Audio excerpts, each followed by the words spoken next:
What's up guys and welcome. You are watching Fazi Fitness. So let's start this video with the former 2 times Miss Olympia champion.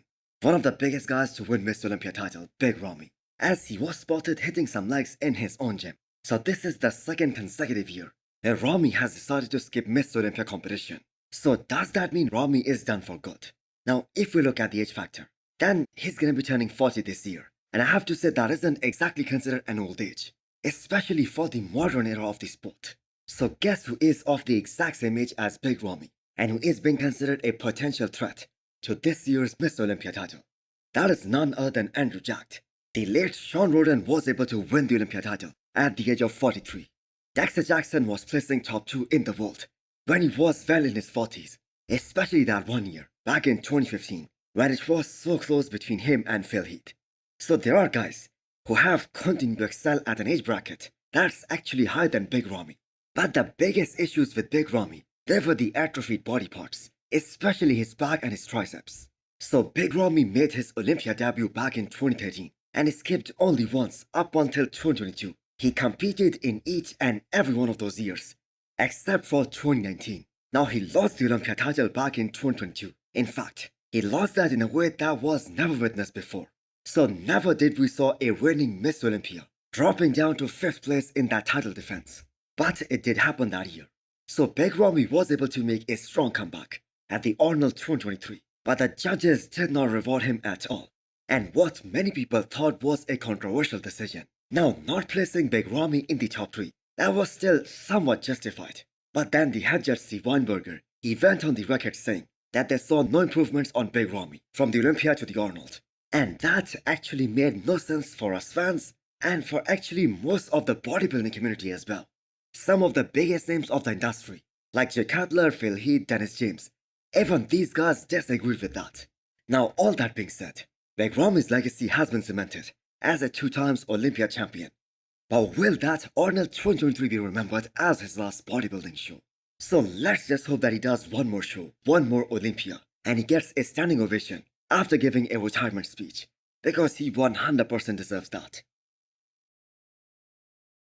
Next up is the update of another former Miss Olympia champion, Brendan Carey, all the way from Oxygen Gym, Kuwait. A guy who made his Olympia debut 2 years before Big Ramy in 2011.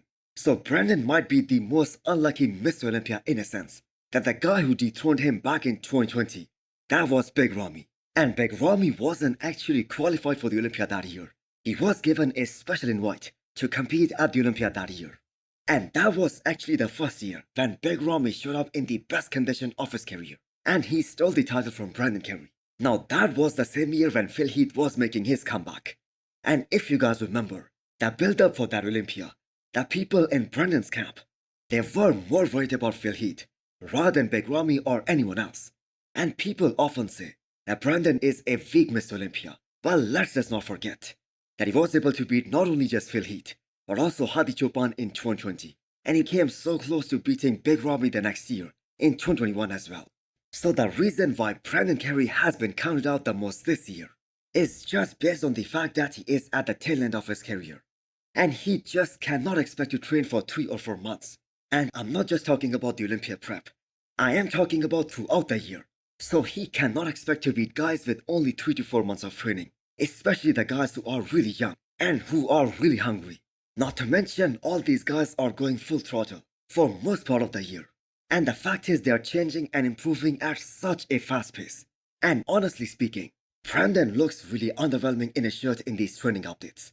But the record shows that his upper half will once again be really impressive. But still there is a big question mark on how his legs will appear. How will they show up? But again, I have to say there is something about Brendan's physique that the judges like so much. I mean, he has never been the most conditioned or the most straight guy on the stage. Neither did he have the most impressive set of wheels, but he is still top 4 in the world. So do let me know what you guys think. How high can he place this year? Can he make the first call out?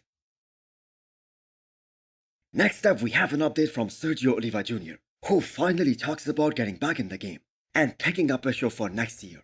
So Sergio has been suffering from an elbow injury that hindered him from training for months. His arms mobility was so compromised that he couldn't even lift up his arms.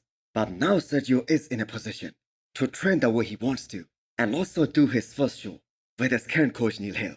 Because ever since these guys started working together, he hasn't done a show. So it has been more than 1 year already since his last competition, which was California Pro. And that, by the way, wasn't a good look for him, in terms of his placings and in terms of his physique as well.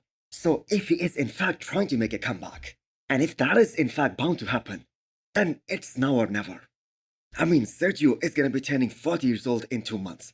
And I think all of us know that he hasn't competed a lot during his entire professional career. That guy has done only a handful of shows. Plus, he has won only one pro show. Yes, you guys heard that right. He has only one win under his belt, and that was at the New York Pro back in 2017. So 7 years back.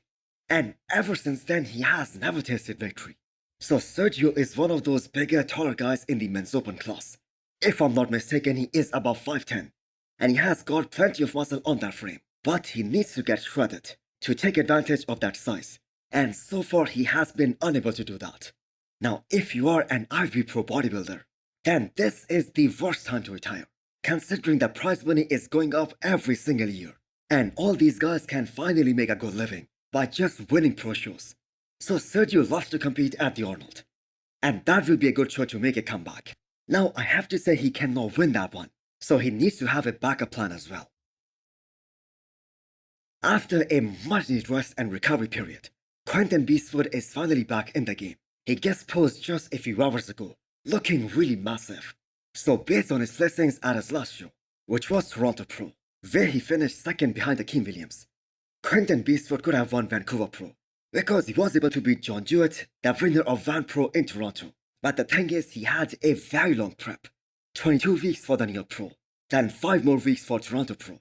So he just could not risk a few more weeks of going hard at everything. So he decided to take a break to get some rest. So Quinton is that kind of talent that is discussed with the likes of Samson Dauda and Andrew Jatt. Now, obviously he isn't at that level just yet, especially in terms of size. But he's a tall guy, he's 6'2", with insane aesthetics, very impressive flow, plus the fact that he has the ability to get more shredded, more conditioned than either of those guys. So all he needs is more size, all he needs is more muscle on his frame. So to get bigger, to be more thicker, he needs more off-season time.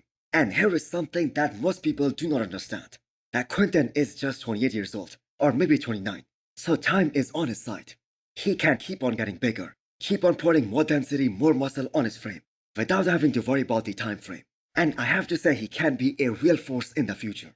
So nobody was more disappointed than Quinton himself for not living up to the hype, especially at this year's New York Pro.